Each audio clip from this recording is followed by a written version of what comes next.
알 것도 같고.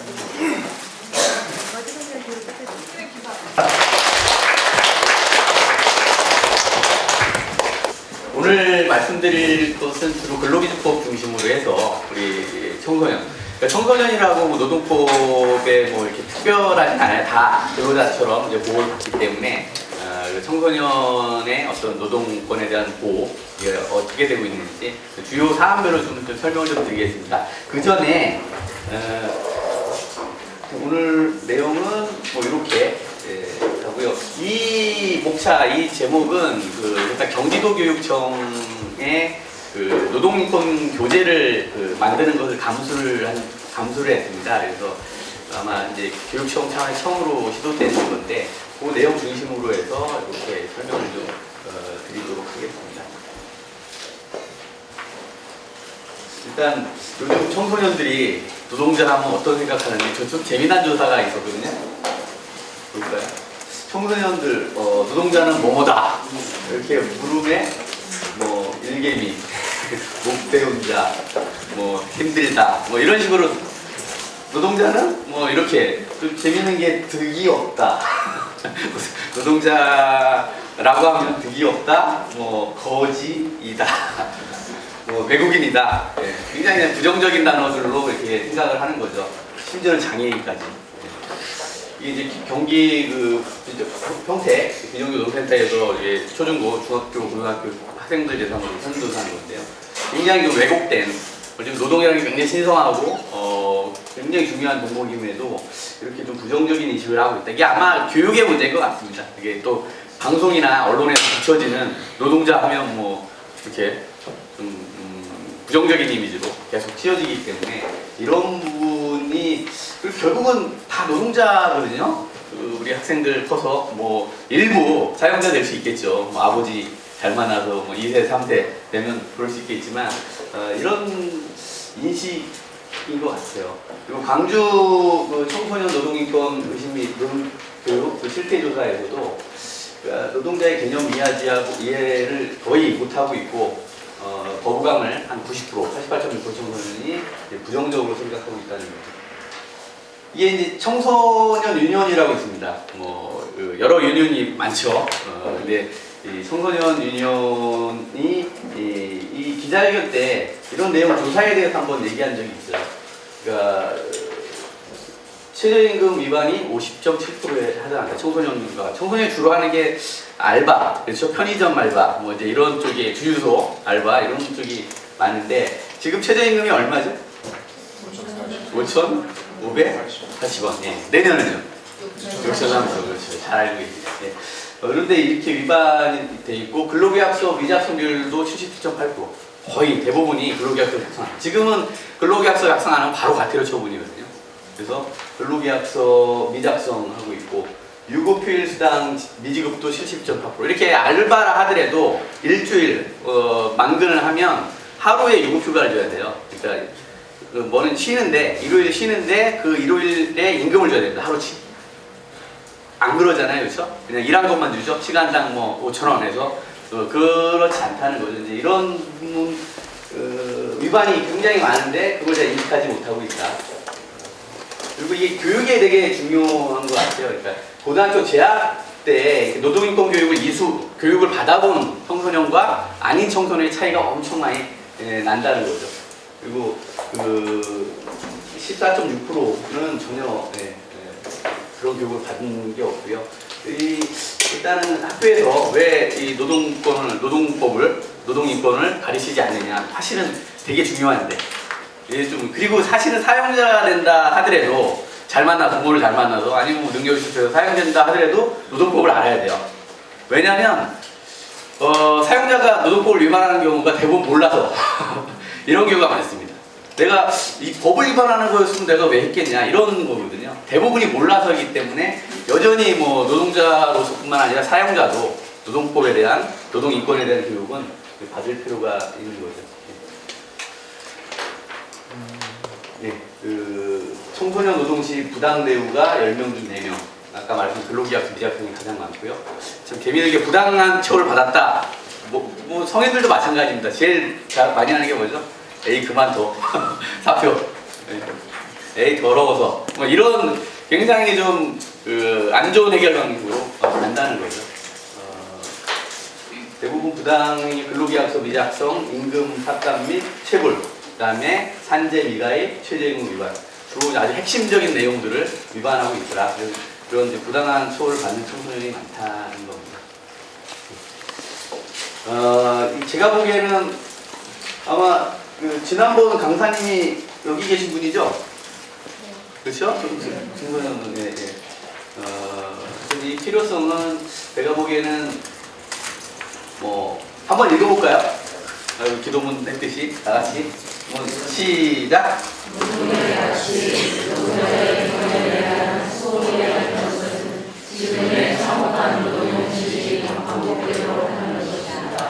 우리 아이들에게 소중한 노동, 차별 없는 노동, 인간다운 노동, 안전한 노동, 건강한 노동, 즐거운 노동을 만들어갈 수 있음을 이루어지지 않으면 안 됩니다.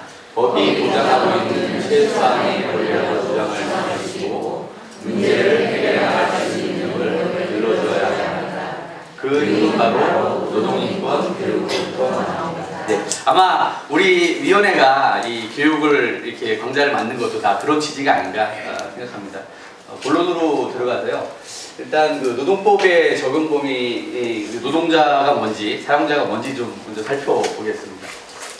일단 노동법은 근로관계에서 발생하는 문제를 규율하기 법입니다. 이 주요 노동법은 이렇게 기술을 했는데요. 노동법이 굉장히 많아요. 근데 크게 나누면 이제 집단적 노사관계법과 개별적 근로관계 이렇게 두 가지로 나눕니다. 대표적인 법이 두 가지예요. 개별적 근로관계법을 규정하는 건 근로기준법입니다. 근로기준법 많이 들어보셨죠? 네. 우리 전태열 열사가 근로기준법을 준수하라 이렇게 분신하셨던 그 근로기준법이 대표법이고요. 이거는 헌법 제32조의 기원한 법이에요. 32조가 이 노동의 근로의 최저기준을 정해서 시행하라 해서 나온 게 근로기준법이고요. 대표적인 그다음에 집단적 노사관계에서의 대표적인 법은 노동조합 및 노동관계 조정법입니다. 이거는 헌법 제33조가 노동상권을 규정하고 있거든요. 근로자는 근로조건의 향상을 위하여 자주적인 단결권, 단체 교섭권, 단체 행동권을 가진다 라고 한 걸 근거로 이 법이 노동조합 및 노동관계 조정법이 만들어지는 겁니다. 이외에 이게 사실은 이름이 긴 법입니다. 일가정 양립과 쭉 해서 남녀고용 풍수법, 산재보상보호법, 고용보험법 이외에 산업안전법도 있고 법이 많은데 이제 주요 법은 사실 근로기준법 정도 이해하시면 될 것 같아요. 오늘 중심으로 해서 근로기준법 중심으로 진행하도록 하겠습니다. 비영리 사업에도 노동법이 적용되는가, 교회에도 적용되는가, 국가도 적용되는가, 예, 다 적용돼요. 국가는 이제 공무원은 기본적으로 노동법이 적용 안 되죠. 근로기준법이 공무원법이 적용되는데 공무원법이 없는 것은 근로기준법이 적용되는 겁니다. 이제 공무원법이 특별법인 거고 일반법은 이제 근로기준법이 되는 거고요. 비영리 사업에도 당연히 노동법이 적용되죠. 저희 선주교, 서울대교구 적용됩니다. 노동사무위원회 적용되죠. 근로기준법은 원칙적으로 영리, 비영리 상관없이 모든 사업에 적용됩니다. 국가도 공무원이 아닌 사람 채용해서 쓰기도 하잖아요. 일용직으로 쓰기도 하고 기능직으로 쓰기도 하고 이분들에 대해서는 국가도 근로기준법상 사용자예요. 그래서 위반하면 국가도 처벌을 받아야 되죠. 어쨌든 그리고 근로기준법의 이제 적용 범위는 상시 5인 이상 사업장이 적용 범위예요. 점점 줄어왔습니다. 10인 이렇게 그래서 이제 5인 이상 사업장이 근로기준법의 기본적인 적용 대상이다. 근데 이제 많은 이제 4인 이하 사업장은 이제 근로기준법이 다 적용되는, 그러니까 일부가 적용돼요. 근로기준법의 일부만 적용하는데 이 4인 이하 사업장에 적용되지 않는 주요 사항이 근로기준법에 있어서 이것들은 위반하더라도 처벌할 수 없는 거예요. 4인 이하 사업장.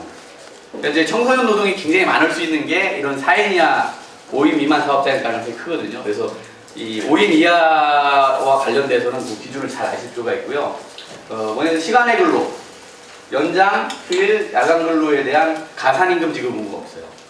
원래는 이렇게 연장, 휴일, 야간 근로에 대해서는 50% 할증을 해줘야 돼요. 임금에. 내가 시간당 5,000원의 알바다. 근데 연장근로를 했어요. 뭐 일을 8시간 넘어간다거나 뭐 휴일에 와서 일했다 그러면 5,000원을 시간당 5,000원을 주는 게 아니라 얼마 줘야 돼요? 7,500원을 줘야 됩니다. 근데 4인 이하 사업장에서는 그게 적용이 안 돼요. 그냥 5,000원만 주는 겁니다. 그래서 그럼 그다음에 근로시간에 제한도 없어요. 우리나라 법정 노동시간이 몇 시간입니까? 일주? 40일. 1일 8시간인데 이거 규제가 없어요. 그러니까 몇 시간까지 시킬 수 있어요? 24시간 곱하기 7. 뭐 하여튼 법은 그래요. 실제 그렇게 시키는 그 사업주 용서할 수 없겠지만 법은 실제 그렇습니다. 연차 휴가. 그러니까 휴가도 없어요. 4인 이하 사업장. 심지어는 이제 퇴직금은 예전에는 없었는데 퇴직금은 2013년 1월 1일부터는 100% 다시 합니다. 1인 이상 사업장이면 퇴직금은 다 적용이 돼요. 이건 이제 변경된 사항이고 해고에 대한 우리나라 해고하려면 정당한 사유가 있어야 돼요. 사용자가 입증을 해야 됩니다. 너는 비리 행위를 했기 때문에 비행위가 있기 때문에 해고한다 라는 정당한 사유를 입증을 해야 되는데 4인 이하 사업장에는 미국처럼 파이어 하면 그냥 해고 그러니까 사유에 제한이 없는 거예요. 네, 이게 심각하죠. 네. 그 다음에 휴업수당이라고 해서 회사의 어떤 경영상 이유에서 일을 못 시켰을 때 근로자는 그렇다고 임금을 못 받느냐 그건 아니라 평균임금의 70%는 주게끔 돼 있거든요. 이제 이런 것도 안 줘도 된다. 뭐 생리휴가 무급이지만 생리휴가는 청구하면 줘야 되거든요. 근데 생리휴가도 안 준다. 아까 연차휴가처럼 이렇게 이제 적용이 제외되는 게 많은 겁니다. 이유가 뭐예요? 그러니까 이제 국가가 이제 뭔가 사업장을 통제하고 이렇게 관리 감독을 해야 되는데 너무 많아진다는 거죠. 이 국가가 관리하기가. 그래서 점점 그래서 떨어지고 있어요. 그래서 국회에서 논의는 이제 1인 이상으로 다 바꾸자. 근로기준 적용 범위를. 지금도 하나씩 늘어가고 있거든요. 여기서 이제 아까 말한 퇴직금 같은 거는 다 지급하기로 돼 있잖아요. 하나씩 이제 적용이 확대되긴 하겠지만 현재까지는 이렇다라는 거고 계속 적용 범위는 확대해 왔어요. 그래서 이제 이게 노무현 대통령 때 그래서 이걸 확대하기로 해서 근로감독관 수를 굉장히 늘렸었어요. 채용을 많이 늘렸거든요.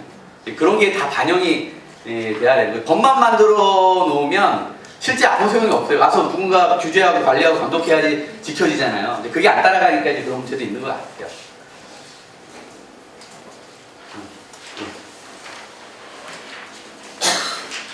네, 그러면 이제 이 상시 노동자 수 계산 보면은 4인, 5인 사업장은 때로는 4인이었다, 5인이었다, 6인이었다 왔다 갔다 할 거 아니에요. 그러면 도대체 내가 5인 사업장이나 4인 사업장이 알 수가 없죠. 그렇죠? 그런 것 때문에 이런 걸 만들어 놓은 거야, 수를. 그래서 신청 기간 중, 산정 기간 중 가동일수, 그러니까 산정 기간 동안 사용한 노동자 연인원을 이 가동일수로 나누는 거예요. 그래서 5가 넘어가면 5인 이상 사업장인 거고 5가 안 되면 4인 미만 사업장이 되는 겁니다. 이런 이제 산식이 있으니까 이렇게 이해하시면 될 것 같고요. 이렇게 이제 계산상 5인이 넘지 않지만 4다 뭐 3이다 이렇게 됐지만 5인 이상을 판단하는 경우도 있어요. 뭐냐면 이게 산정 기간에 속한 일자별로 하루하루 별로 봤더니 그 5인 넘어가는 날짜가 절반 이상이 되면 그러면 5인 이상 사업장을 본다는 거예요.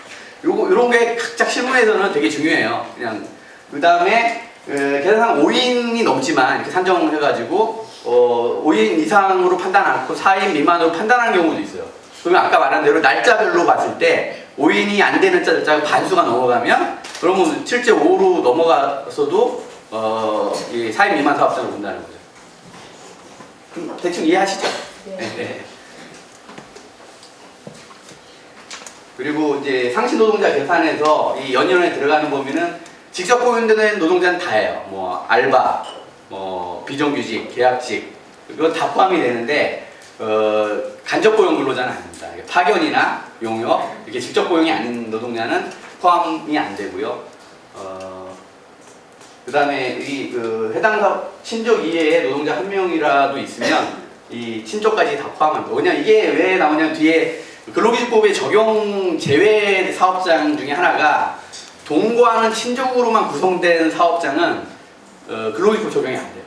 동거하는 친족. 친족인데 그냥 따로 살면은 다 적용되고 동거 같이 살면서 운영하는 그 사업장이면 근로기준 적용이 안 돼서 뭐 전혀 아까 말씀드린 모든 게 적용이 안 됩니다.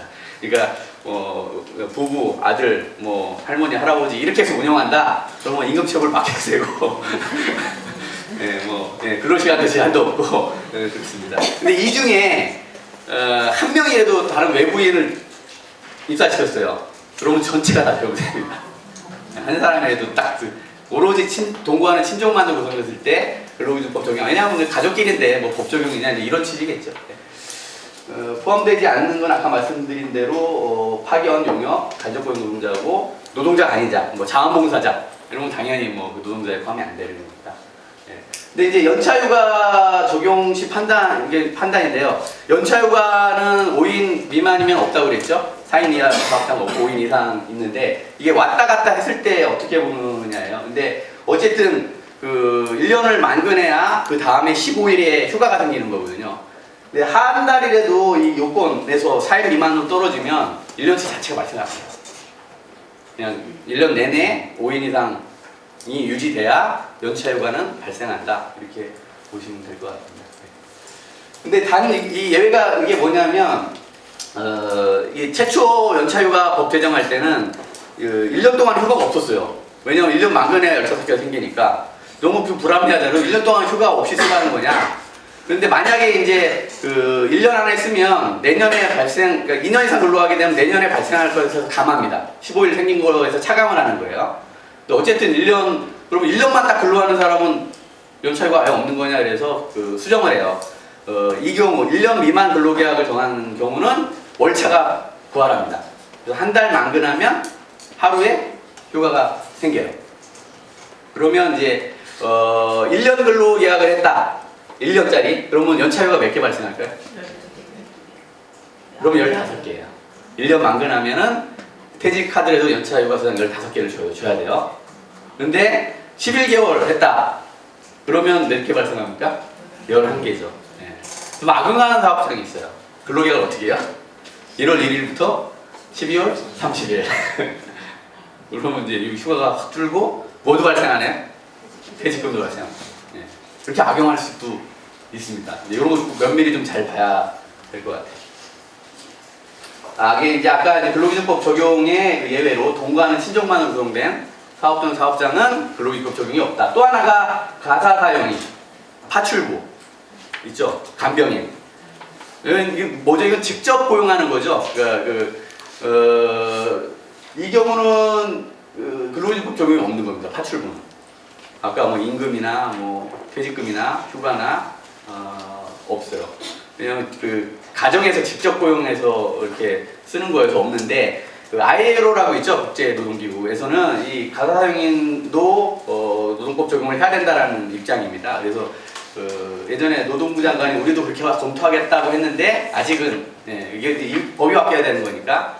근데 이제 간병인 중에서도 회사가 고용해갖고 이렇게 쓰는 그런 부분은 근로자예요. 그냥 집에서 개인이 고용한 경우는 그땐 근로자가 아닌 거고요. 예. 저희 식복사 있죠. 이분들은 이제 서울교구 같으면은 교구가 채용하니까 근로자인데 신부님 개인이 채용했어. 개인이 고용했어. 이런 근로자가 안 됩니다. 예. 뭐 그런 그러니까 4인 미만 사업장에도 적용되는 법은 있습니다. 다 아까 근로기준법 적용 제외 아까 봤죠. 지금 적용되는 법은 최저임금은 4인이야. 그러니까 청소년 근무하는 청소년들에도 다 최저임금 적용된다. 1인 이상 사업장은 다 적용된다. 그다음 뭐 위약예정, 전차금 단계, 강제저축 문제 뒤에 나오니까 설명을 드릴게요. 그다음에 노동자는 해고가 정당한 사유가 있어야 되지만 정당한 사유가 있어도 이 기간은 절대적으로 해고가 금지돼요.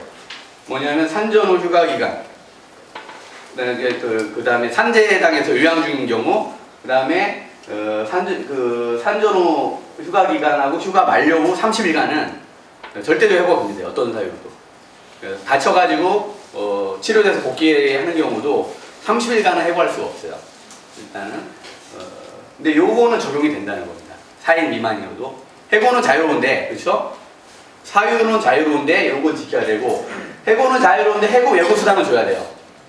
해고는 할 수 있어요. 뭐 아무 차이 없이 잘못 없어도 그만둬 이렇게 할 수 있는데 해고 예고는 해야 돼요. 해고 예고는 뭐냐면 그 퇴직일 30일 전에 통보하는 겁니다. 미리 준비하라고. 뭐 다른 직장도 알아봐야 되고 하니까. 그런데 30일 전에 통보를 못했다. 그러면 30일치 임금을 줘라. 그게 해고 예고 수당이에요. 그냥 내일부터 나오지 마 했으면 해고 예고 수당을 줘야 되는 겁니다. 30일치 한 달치를. 근데 해고는 자유롭지만 해고 예고 수당은 줘야 됩니다. 그래서 해고 예고나 해고 예고 수당 둘 중에 하나는 선택을 해야 돼요. 사행 미만 사업장. 그래서 그리고 이제 이제 이거의 예외는 수습 기간인 근로자하고 월급 노동자 근데 6개월 이내에 그만두게 한 경우, 그 다음에 일용 노동자로서 3개월 이내에 그만두는 경우는 해고 예고를 안 해도 돼요. 요거 빼놓고는 다 해고 예고를 해야 됩니다. 그 다음에 휴게 휴일. 휴게 휴일은 적용돼요. 4인 미만에도. 그러니까 휴게는 4시간당 30분을 주게끔 돼 있거든요. 우리나라가 법에 휴게 시간. 언제 씁니까? 휴게를? 점심시간에 쓰죠. 중간에 모아서. 그러니까 9시에 출근해서 6시에 퇴근하면 사업장에 몇 시간 있는 거예요? 9시간 있죠? 그 중에 이제 근로시간 아닌 게 1시간인 거예요. 점심시간. 이거는 그래서 자유롭게 쓸 수 있는 거예요. 사용자가 계획 못합니다. 사용자가 일 시키면 그거는 연장근로에 해당되겠죠. 그래서 이 휴게는 적용이 되고요. 그 다음에 휴일. 휴일은 뭐 일주일에 유급휴일 1일. 요거는 적용이 됩니다. 그러니까 한 달 하루 그러니까 일주 만근하면 하루에 우리는 일요일로 생각하잖아요. 그렇죠? 그게 대부분 이제 일요일로 생각하는데 꼭 일요일 필요는 없어요. 일주일 근로하기로 한 거 주 4시간 만근을 하면 하루에 유급휴가 8시간을 줘야 되는 겁니다. 요거는 적용된다. 아까 그래서 청소년들한테 가장 임금 많이 떼먹히는 게 이 주휴수당인 거예요. 일주일 그 유급휴일분은 안 주는 거죠. 월급 근로자들은 상관이 없어요. 월급에 포함되어 있다고 보는 겁니다. 일요일 유급분이. 네. 이렇게 보시면 되고, 그 다음에 산전호 휴가는 적용이 된다. 4인 미만이어도. 90일 휴가죠. 그 다음에 육아휴직, 여성. 그 다음에 기간제 노동자 고용 시 이제 서면 계약, 이제 비정규직, 지금은 이제 어차피 다 서면으로 해야 되는데, 특별히 더 기간제 노동자는 고용 시 서면 계약을 의무화하고 있습니다. 기타 이제 금품청산이라고 해서 퇴직하게 되면 14일 이내에 퇴직금이나 뭐 미지급된 임금이나 이걸 다 줘야 되거든요. 14일 내에 사업주가 다 줄 의무가 있습니다. 그걸 금품청산이라고 해요. 요것도 4인 미만 사업장 다 적용된다. 이렇게 보시면 돼요. 네, 사용자. 이 근로기준법은 누가 지키는 법인가요? 근로자가 지키나요? 네, 그거 아닙니다. 오로지 사용자에게 의무를 부여한 법이에요. 근로자가 뭐 책임질 법은 아니고 사용자가 책임져야 할 법입니다. 그래서 사용자라고 하면 사업주. 사업주는 뭐죠? 개인 사업주면 그 개인이 사업자예요. 네, 개인 사업이면 이제 법인이면 이제 사업경영 담당자, 뭐 대표이사나 이게 이제 사업경영 담당자라고 합니다. 이것도 사용자고, 그 밖에 노동자에 관한 사항에서 사업주에 행위하는 자는 다 사용자입니다. 근데 사용자인데 근로자이면서 사용자도 될 수 있다. OX. 네? 네, 맞습니다. 근로자이면서 사용자일 수 있어요. 특별히 뭐 이제 요즘은 막 이게 좀 넓게 인정이 되는 측면이 있어서 뭐 이사다, 임원이다 이렇게 했다 하더라도 근로기준법상 근로자로 인정이 될 수가 있습니다. 이게 임원으로서 업무 집행권을 행사하는 게 아니라 실제 누가 뭐 사장이 일을 시켜서 실제 일을 수행한다 이러면 이제 근로자가 되는 거거든요. 근로기준법상 근로자로서 보호보호를 받는 거예요. 퇴직금도 받아야 되고, 뭐 부장이다, 뭐 인사부장이다, 뭐 인사과장이다. 이런 사람들은 사용자예요. 왜냐하면 근로자 사업주를 위해서 근로자에 관한 상황에서 사업주를 행위를 하고 있기 때문에. 그렇지만 이 사람이 사용자이지만 또 거꾸로 보면 이 사람도 근로자인 거죠. 근로기준법에 퇴직금도 받아야 되고 해고 제한도 해야 되고. 그래서 두 가지 지위를 다 갖습니다. 어떤 경우는 사용자이기도 하고 근로자이기도 하고. 왜 그렇게 하냐면 사용자를 좀 폭넓게 해야 근로자 보호가 더 용이한 거니까. 그렇죠? 이렇게 보시면 될 것 같아요. 국가나 지방자치단체도 농법상 사용자인가? 뭐 요즘 일용작부란 말 이제 잘 안 쓰는데 어쨌든 이런 공무원이 아닌 노동자를 쓰는 경우는 그 한도 내에서 국가도 지방자치에도 사용자가 됩니다. 사용자 책임을 지게 됩니다. 대법원 판례가 나왔고요. 노동자의 정의는 직업의 종류와 관계없이 임금을 목적으로 사업이나 사업장에 근로를 제공하는 자가 노동자예요. 이 조건이 충족돼야 됩니다. 이 뭐냐면 임금을 목적으로 해야 돼요. 그 다음에 사업장에서 근로를 제공해야 됩니다. 이 판단과 관련해서 이제 막 그 근로자냐 아니냐, 대표적인 게 골프장 그 경기보조원이 있죠, 캐디들. 어떤 데는 근로자로 인정되고 어떤 데는 근로자로 인정이 안 돼요. 뭐 때문에? 임금 때문에 그래요. 그 골프장이나 사업장에서 근로를 제공하는 건 맞죠? 직업의 종류는 상관없는 거니까. 임금 때문에. 왜요? 이게 보면 골프장에서 골프를 친 사람이 캐디한테 직접 주는 캐디 비용을 직접 주는 사업장과 그걸 그 골프장에 주고 골프장에서 주는 사업장이 있어요. 이게 좀 다릅니다. 왜 그렇게 하는지 모르겠지만 이제 캐디한테 직접 주면 그 사람이 받은 거는 뭐예요? 왜냐하면 그 골프하는 사람은 사용자가 아니잖아요. 그렇죠? 그러니까 뭐 팁이나 뭐 이렇게 되는 거죠. 임금이 아니고. 근데 골프한 사람이 골프장에다 주고 골프장에서 모아서 캐디한테 줬다. 그러면 임금이죠. 예. 그렇게 해서 갈립니다. 어떤 사람은 근로자로 인정돼서 퇴직금도 받고 해고도 못 시키고 보호가 되는 거고 어떤 경우는 이렇게 안 되니까 그런 이제 노동자의 정의가 그래서 중요한 겁니다.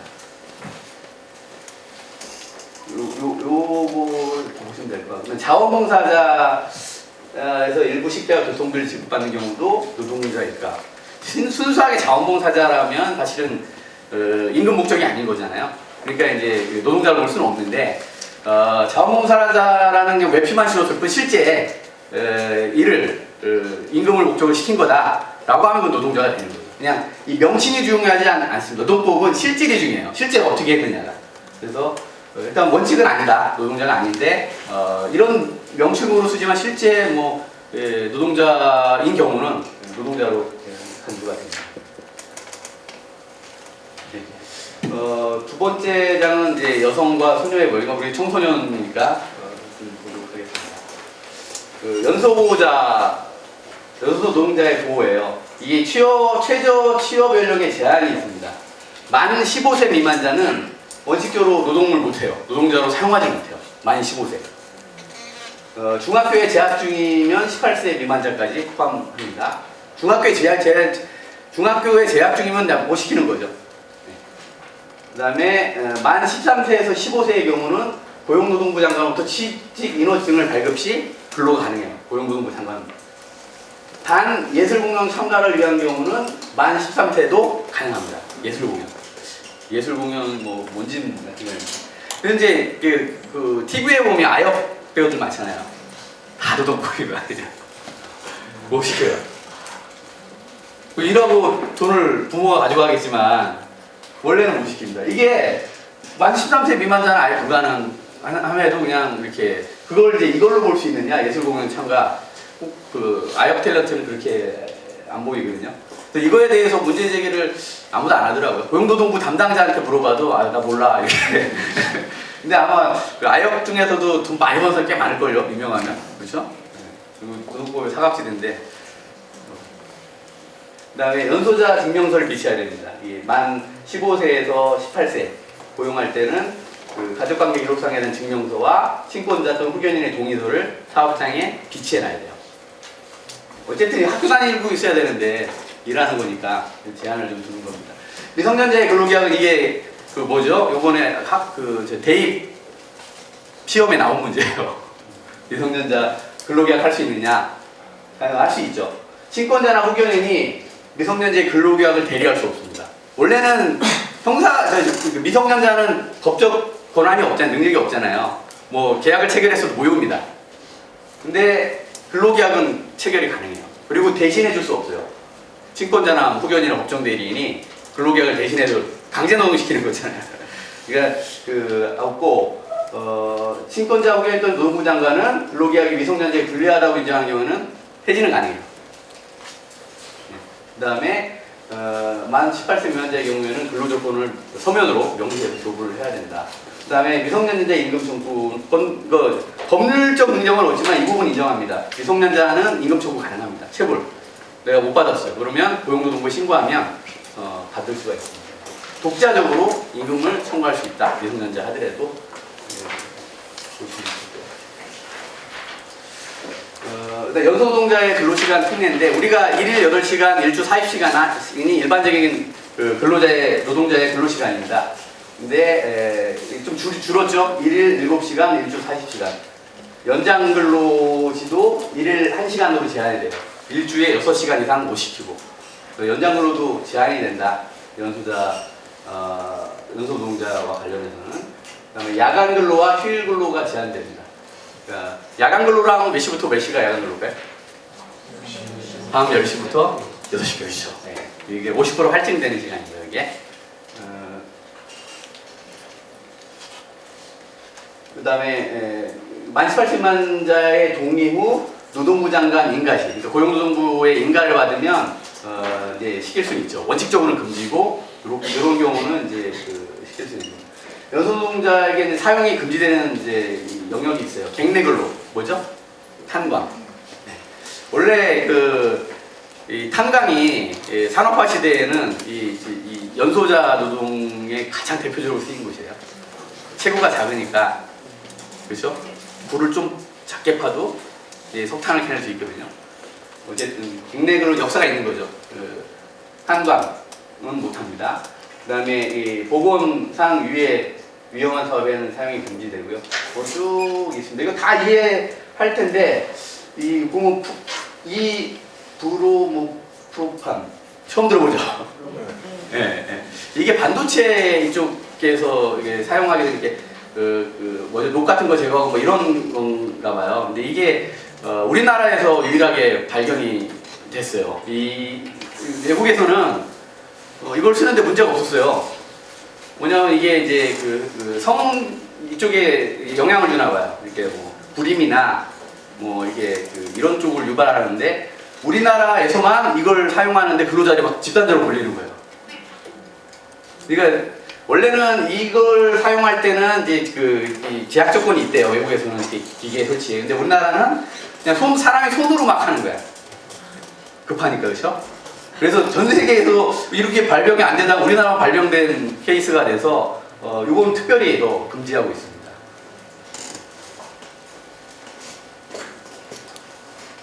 모성보데 일반 여성은 이건 이제 나이하고 상관없습니다. 전체 노동자에 금지되는 일이고요. 아까 말씀드린 브로모토판을 취급하거나 노출되는 경우에는 완전히 금지가 됩니다.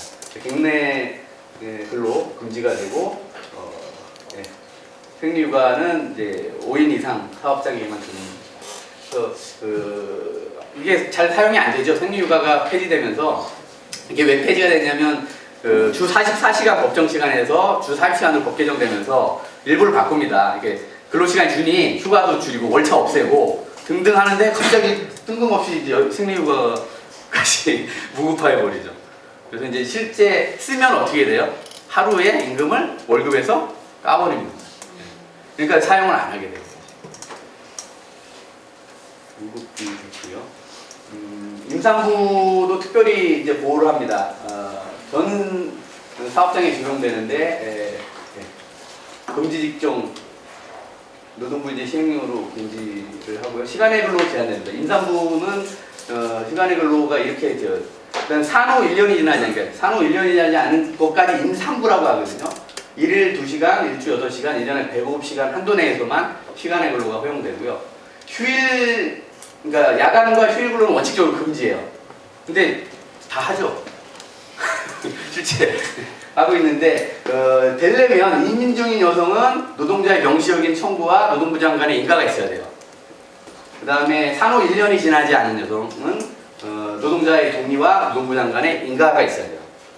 이거 근로감독관의 사업장 근로감독관은 제일 먼저 이거 봅니다. 쫙 임신. 왜냐 출산휴가, 산전후휴가 이거 다 신고하잖아요. 노동부 정부지원금도 있고 육아휴직도 마찬가지고. 그러니까 결과가 있거든요. 근데 실제 근로 시간 이제 대장 갖고 와봐라 하면 다 근로했잖아요. 다 위반이 됩니다. 그리고 노동부에는 당연히 신고 안 했고. 그래서 이제 이 부분은 원칙 다 금지다. 야간, 휴일 근로, 그다음 시간의 근로는 이렇게밖에 시킬 수 없다. 그다음에 임신 중 가벼운 근로로의 전환. 이것도 왜냐하면 임신했으면 어쨌든 이제 뭐 대학원이나 여성 근로자 보호를 위해서 다른 업무로 좀 경영 업무로 전환을 해야 됩니다. 이거 관련해서 제가 뭐 하나 요즘 검사가 여성이 많아요. 50% 이상 되더라고요. 뭐 서부지검 뭐 검찰 시민위원회 활동을 하고 있는데 그 검사가 하는 게 주 업무 중에 하나가 시체 보는 거더라고요.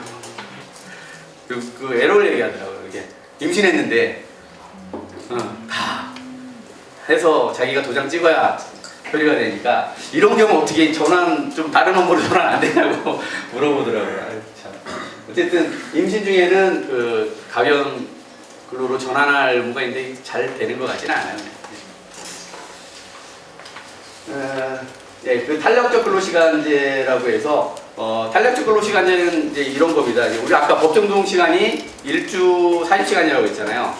그리고 한 주에 12시간을 연장 근로 합의하면, 근로자랑 합의하면 시킬 수 있어요. 그럼 몇 시간 시킬 수 있습니까? 일주에? 52시간까지가 법적으로 쓸 수 있는 노동시간인데, 이러다 보니까 이제 은행같이 특정한 주에 일이 많은, 월말에 많다. 그리고 그 중간에는 거의 일이 없다. 이런 경우에 활용하도록 이제 만든 법이에요. 그러니까, 이 연장 근로는 할증을 해줘야 돼, 50%. 12시간은. 근데 이 12시간 넘더라도, 12시간 그러니까 연장하더라도 할증 없이 쓰라는 겁니다. 대신 일이 없는 때에는 몇 시간을 빼야 돼요? 아니, 없는 주에는 12시간을 빼야 돼요. 네. 28시간만 시키고, 원래 이 탄력근로제를 도입하지 않으면, 연장된 건 연장된 걸로 주고, 12시간. 그 다음에 28시간 한 거는 28시간, 이렇게 이제 해야 되는 거거든요. 근데 이제 이걸 도입하면 이제 사업주의 부담이 줄어드는 거죠. 탄력적 근로시간제를 도입하면. 근데 이거 제외가 된다는 겁니다. 임신 중인 경우는. 특정주에 더 일을 많이 시키는 것을 이제 예방하는 거죠.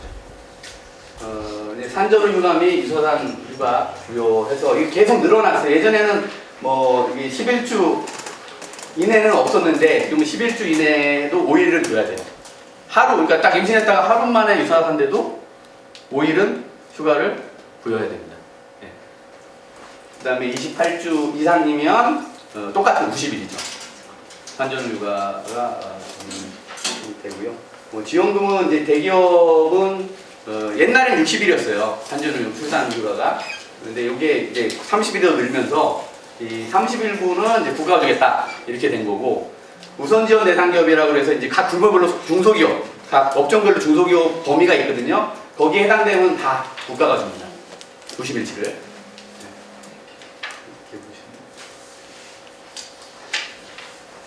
육아휴직 및 시간제 육아휴직인데, 육아휴직도 1년간 쓸 수 있죠. 근데 공무원하고 교원은 몇 년 쓰죠? 3년. 네. 근데 이제 지금은 만 8세, 초등학교 2학년까지 쓸 수 있고, 각 한 명당 1년이기 때문에 자녀가 둘이다. 그러면 각각 1년을 더 쓸 수 있고, 배우자가 서로 번갈아 가면 쓸 수도 있습니다. 이 육아휴직은 여자만 쓸 수 있는 게 아니에요. 출산휴가야 당연히 여자만 쓰지만, 육아휴직은 배우자인 남성도 쓸 수가 있습니다. 그래서 이렇게 맞벌이 부부의 경우는 교대로 1년간 2년씩 육아휴직도 가능합니다. 지금은 통상임금의 40%에서 50만 원에서 최고 100만 원 한도까지 육아휴직 수당 국가가 지급을 합니다. 육아휴직을 신청한 이후부터 12개월 이내에 신청을 해야지만 지급을 받아요. 그리고 육아휴직은 입양의 경우도 동일하게 적용됩니다. 입양한 경우도 육아휴직 1년간 배우자가 각각 쓸 수 있어요. 그래서 꼭 출산이 아니라 입양도 육아휴직 대상이다 보시면 될 것 같고요. 배우자 출산 휴가는 어쨌든 저도 되게 많이 혼났거든요. 이렇게 출산하는데 같이 없었다고. 이제 중요하죠. 가장 어려울 때 같이 있어야 되니까 5일간 그러니까 신청할 수 있어요. 5일 배우자. 그 중에 3일만 유급이에요. 2일은 뭐죠, 그러면? 무급으로. 그럼 다 며칠 써요? 3일 쓰죠. 이렇게 해서 그래서 또 출산일로부터 30일이 경과금 쓸 수가 없어요. 그 내에 써야 됩니다. 이건 남자들이 잘 아셔야 될 내용이 해당되겠습니다. 그 다음에 뭐 여성, 우리나라는 차별을 금지하고 있는 영역이 크게 세 가지예요. 정규직과 비정규직의 차별을 금지하고 있어요. 차별시정제도라는 게 있어서.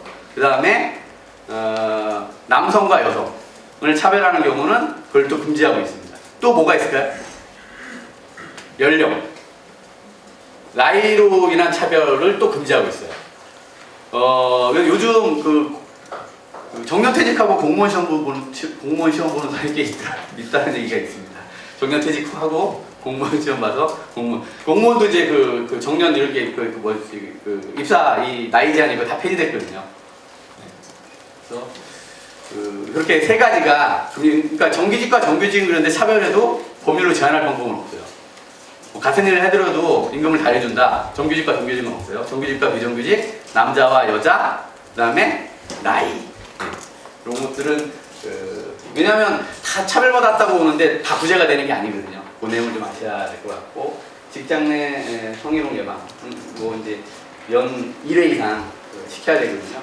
이런 것들이 이제 여성 노동자 보호의 내용입니다. 지금 시기가 45분. 45분이요.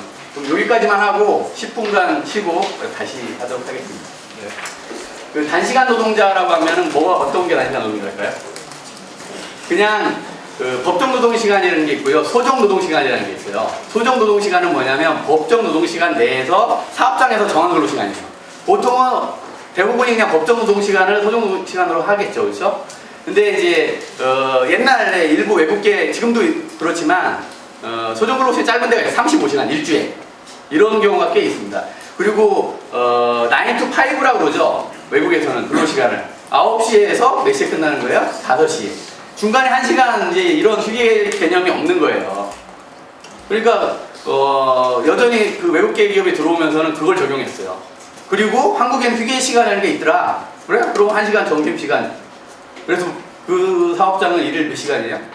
7시간. 네. 이러면은 7호 35. 그렇죠? 그럼 35시간 사업장이에요. 이렇게 돼 있어요. 그래서 이 단시간 근로자는 뭐냐면 이 외국계 기업이 35시간은 정규 근로자예요. 단시간 근로자 아니고 35시간. 단시간 근로자 아니고 정규 근로자고, 이 35시간보다 더 적게 30시간이나 25시간 이러면은 그게 단시간 근로자예요. 우리가 사업장에서 정한 정규 근로시간보다 적게 근로계약을 체결한 경우는 다 단시간 근로자에 해당됩니다. 그래서 요거 단시간 근로자 보호는 그냥 비례해서 준다 보면 돼요. 만약에 20시간, 일주에 20시간 근로하는 단시간 근로자다. 그러면 주휴는 몇 시간 주는 거예요?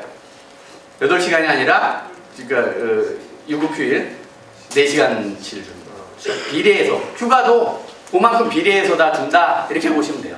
그 내용은 이 근로조건 결정 기준 등에 관한 사항에서 쭉 쓴 내용이나 그 내용을 갖다가 쭉 설명한 겁니다. 그래서 비례해서 준다 보시면 되고, 또 한 가지 여기서 문제는 일주에 15시간 미만 근로를 하는 초단시간 노동자라고 하거든요. 이 경우가 좀 문제예요. 여기 노동법 적용이 거의 없어요. 4대 보험 가입도 안 합니다. 4대 보험, 산재보험 당연히 가입되지만 고용, 국민, 건강보험은 가입이 안 돼요. 그리고 퇴직금도 없고 연차휴가도 없고. 근데 일주에 15시간 미만 쓰는 근로자가 많은 사업장이 어떤 데일까요? 그러니까 이틀 이상 쓰면 안 되죠, 그렇죠? 이틀이면 몇 시간이 돼요? 16시간 되니까. 제가 컨설팅했던 사업 중에 마사회가 그러더라고요. 마사회가 언제 장을 열는지 아시겠죠? 토요일, 일요일. 그렇죠? 그러니까 시간만 좀 조절하면 15시간 미만으로 운영이 될 수 있으니까 그렇게 운영을 해요. 퇴직금 안 주고 해고 자유롭게 할 수 있고 그러니까 그것 때문에 고민이 꽤 크더라고요. 이제 어쨌든 일주에 15시간 미만 노동자에 대해서는 다 휴일과 연차휴가 등등 그냥 거의 노동법 적용을 받지 않는다 보시면 되겠습니다. 네, 기간제 노동자는 이제 계약직 근로자라고 보시면 돼요. 계약직. 상시 5인 이상 사업장에 적용, 상시 5인 미만, 4인 이하 사업장에는 이 기간제법이 적용이 안 돼요.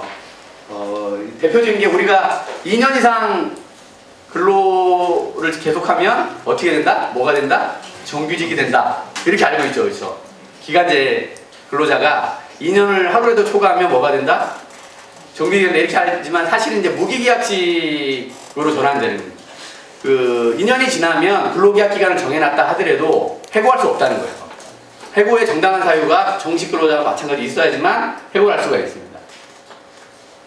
그런데 이거 예외가 있어요. 요 예외 사유가 나이에 따른 차별을 합니다. 국가가 55세, 만 55세 이상자는 2년이 지나도 계속 쓸 수 있어요. 1년, 2년 계약해서 계약 기간이 끝나서 이제 그만두세요 하면 이게 해고가 아닌 거예요. 그냥 기간 종료로 끝나는 거예요. 하나는 이제 사업의 완료 또는 특정한 업무의 완성을 필요한 기간. 이게 어디서 많죠? 건설업. 빌딩 짓기로 하고 기간이 딱 정해져 있잖아요. 그렇죠? 그게 2년이 초과되더라도 빌딩 다 짓고 끝나면 그냥 해고가 아니라 근로관계가 자동 종료되는 거죠. 그 다음에 휴직 파견 등으로 그 결혼이 발생해서 업무를 대신하는 경우. 그 다음에 전문가도 예외예요. 노무사도 자유롭게 계약기간 쓸 수 있어요. 2년이 지나도 정규직이 안 돼요. 변호사, 회계사, 세무사 등등. 그다음 박사. 이건 뭐 박사가 좋은 게 아니더라고요. 공기업 그 신입사원 면접하는데 박사들이 왔는데 다 계약직으로. 좀 슬프죠. 대표적인 이제 그 다음에 아까 현재의 짧은 노동 단시간 노동자 아까 말한 일주 15시간 미만자도 이 적용이 없습니다. 그래서 자유롭게 그냥 계약기간 정해서 쓸 수 있는 거죠. 기간제 노동자는 이제 그 정규직 노동자하고 비교했을 때 같은 일을 한다. 그러면 차별을 금지하고 있기 때문에 그 차별을 시정을 요청할 수 있어요. 정규직과 같이 임금을 달라 요구해서 시정할 수 있어요. 근데 이제 이게 법이 만들어지고 나서 얼마 안에 다 정리됐습니다. 은행 같은 게 대표적이거든요. 은행에서 이제 기간제 많죠. 이게 그 은행 창구에 있는 여직원들 계약직 기간제 많거든요. 그 창구에는 정규직이 없어요. 그러면 기간제를 쓰는 데서는 다 기간제만 그 업무를 합니다. 그래야 차별 시정 대상이 안 돼요. 비교할 수 있는 업무 대상이 없어지는 거잖아요. 그 동종의 업무를 하고 있는데 차별을 하는 걸 금지하는 거지. 다른 업무를 하는데 그것까지 금지시키는 건 아니에요. 그러니까 다 어떻게 해요? 다 분리해버리죠. 다 업무를 갖다가 직종을 분리해버립니다. 그래서 이제 큰 의미가 없게 돼버리는. 또 똑똑하죠? 경찰들이. 네. 그러면 근로계약 체결하고 요 뒤는 10분 있다가 다시 시작하도록 하겠습니다. 고맙습니다.